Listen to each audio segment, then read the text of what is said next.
Did you know that there are hidden apps on your iPhone? Maybe you accidentally hid an app or two and you can't find it anywhere on your iPhone, but it's still downloaded and installed.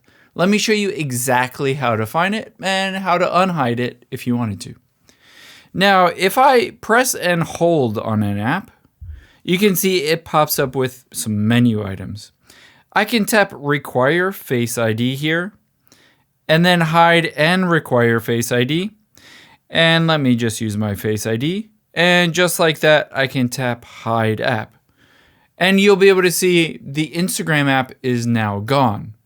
However, we can always find it and unhide it. You can see I'm going to take my finger and swipe to the left.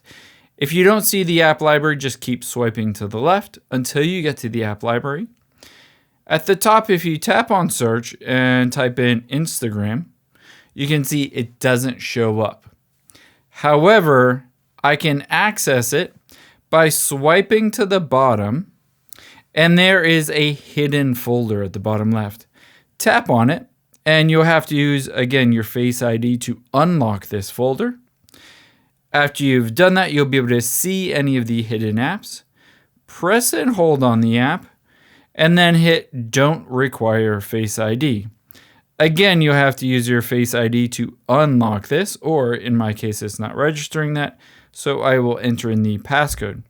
You can see it's removed from that hidden folder, but it is not automatically placed back onto the home screen.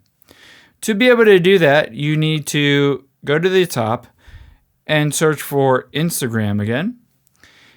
Press and hold on the Instagram app and tap on Add to Home Screen. Just like that, even if an app is hidden and locked behind a Face ID, you can always unhide it and just bring it back. I hope this helps. If you enjoyed this video, check out the video over to my right. I think you'll really like that one too. And thanks for watching.